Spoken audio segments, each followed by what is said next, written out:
अगर हम दांत की एनाटमी देखें तो दांत की जो सबसे आउटर लेयर होती है वो इनेमल कहलाती है, और इनेमल जो है ऐसे समझिए कि इंसुलेशन होती है, ये आउटर कवरिंग होती है दांत की, जो प्रोटेक्ट कर रही होती है अंदर की 2 लेयर्स को, यानी डेंटिन को, और फिर अंदर जो होती है पल्प होता है। पल्प में बेसिकली आपके ब्लड वेजल्स होती हैं, खून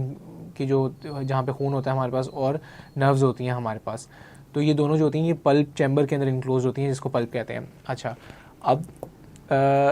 एक तो सबसे बड़ी वजह ये है कि जब इनेमल जो है वो डैमेज होता है, तो इनेमल जब हटेगा वहाँ से, तो डेंटिन के अंदर ना डेंटिनल ट्यूब्यूल्स होती हैं, ऐसे समझें छोटे छोटे ना रास्ते बने होते हैं, उन रास्तों के थ्रू उनका डायरेक्ट कनेक्शन होता है नीचे पल्प के साथ। तो दांत में जो भी सनसनाहट वगैरह होती है वो बेसिकली हमारे पास पल्प की वजह से हो रही होती है,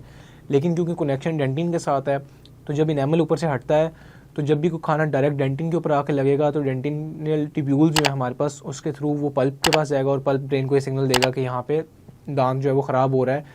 तो वो एक इंडिकेशन होती है कि ज़ाहिर है कोई मसला है यहाँ पे। सबसे पहली रीज़न तो ये होती है कि आप हार्ड ब्रश कर रहे हैं वहाँ पे, या ग्राइंडिंग आप बहुत ज़्यादा कर रहे हैं, रात को सोते हुए आप दांत बीज रहे हैं ज़्यादा, और या कोई ट्रॉमा इस तरह का हुआ है, चोट वगैरह लगी है, जिससे जो डेंटिन जो है वो वहाँ से ज़रा डैमेज हुआ है, तो वो इनेमल डैमेज हुआ है, तो डेंटिन वहाँ से एक्सपोज हो गया है। तो ये नंबर 1 हमारे पास रीज़न है कि ठंडा गर्म लगता है।